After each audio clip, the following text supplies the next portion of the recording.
UP का चुनाव 80-20 का होता है। यूपी की 233 ऐसी सीटें हैं जिसमें हिंदू वोट ही निर्णायक है। भगवाधारी योगी की सबसे बड़ी ताकत हिंदू वोट है।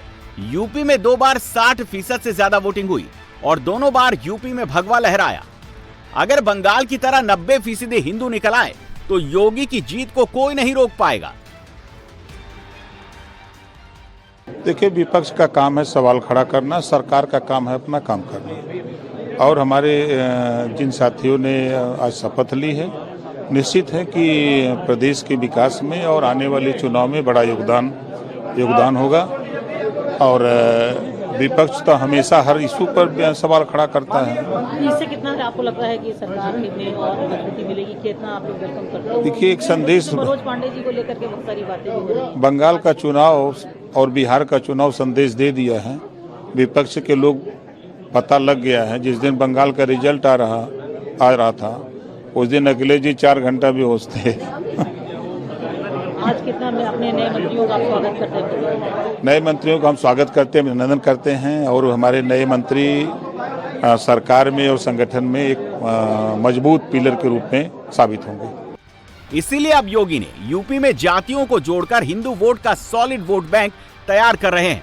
जैसे बिहार में हुआ, जैसा बंगाल में हुआ, वही फॉर्मूला योगी यूपी में लगा रहे हैं। योगी धर्म प्लस जाति प्लस लॉ एंड ऑर्डर सबको एक साथ जोड़ रहे हैं। हिंदू वोट का सॉलिड जोड़ बना रहे हैं। आज मंत्रिमंडल विस्तार हुआ। अखिलेश यादव ने कहा कि देखिए, अखिलेश बाबू पूरी तरह फ्रस्ट्रेशन में हैं। अब उनको नजर आ रहे हैं दिन में तारे, और 27 में प्रचंड बहुमत से भाजपा आ रही है। 27 में अखिलेश यादव की सियासत और विरासत दोनों दांव पर है। 17 और 22 हारने के बाद अखिलेश के पास ये आखिरी मौका है। अगर इस बार भी सपा की साइकिल पंचर हो गई तो यूपी में साइकिल दोबारा कभी नहीं दौड़ पाएगी। ये बात अखिलेश को भी अच्छे से पता है। इसीलिए अखिलेश यादव एक्स पर एक्टिव हो गए हैं। योगी मंत्रिमंडल के एक्सटेंशन पर दिल्ली से पर्ची वाला तंज कस रहे हैं और अगल बगल के नाम पर सवाल उठा रहे हैं। तो कभी अखिलेश यादव एक्स पर समाचार सुना रहे हैं, जनता का नाम लेकर अपनी खीज मिटा रहे हैं। एक्स पर भी अखिलेश जाति ही ढूंढ रहे हैं, जाति वाले सवाल ही कर रहे हैं। अखिलेश जी कह रहे हैं सर, पीडीए जो छोड़ के आए थे सपा, उनको जो है उनमें से एक को जगह दी, बाकी के साथ धोखा हो गया। देखिए, श्री अखिलेश यादव जी तो फ्रस्ट्रेशन में है। पश्चिम बंगाल में कमल खिलने के बाद वह 2047 तक अब इंतजार करने के लिए अंदर से तैयार हो गए। कुछ बीच बीच में बोलते रहेंगे। पीडीए की काट के तौर पे मंत्रिमंडल विस्तार हो रहा है जिसमें जातियों का संतुलन साधा गया है। पीडीए उनके पास है ही नहीं, उनका पीडीए फर्जी है। और यहाँ का? यहाँ असली। अखिलेश यादव की नजर मुस्लिम मोहल्लों पर है, जहां से उनको सबसे ज्यादा उम्मीदें हैं। यूपी की 143 सीटों पर मुस्लिम अपना असर रखते हैं। 73 ऐसी सीटें हैं जहां मुसलमान 30% से ज्यादा हैं। 24 में अखिलेश ने अपने MY वाले फॉर्मूले का एक्सटेंशन किया था। सीट पर जाति वोट के हिसाब से कैंडिडेट सेलेक्ट किया था। अब वही फॉर्मूला अखिलेश फिर से रिपीट कर रहे हैं। अगर यूपी के 2027 को समझना है तो पहले 2022 और 2024 को समझना होगा। 2022 विधानसभा चुनाव की बातें करें तो यादव वोट बीजेपी को 12% मिला था, जबकि एसपी को 83% वोट मिला था। 2024 लोकसभा में भी सपा को 82% यादव वोट मिला और बीजेपी को 15% वोट मिला। कुर्मी वोट की बात करें तो 2022 विधानसभा चुनाव में बीजेपी ने 66% वोट पाया और सपा को 25%। लोकसभा में भी बीजेपी ने 61% कुर्मी वोट हासिल किया, जबकि सपा को 34% वोट मिला। अन्य ओबीसी वोट भी बीजेपी को 2022 में 66% मिला और लोकसभा में 59%, जबकि सपा को 2022 में 23% और लोकसभा में 34% वोट मिला।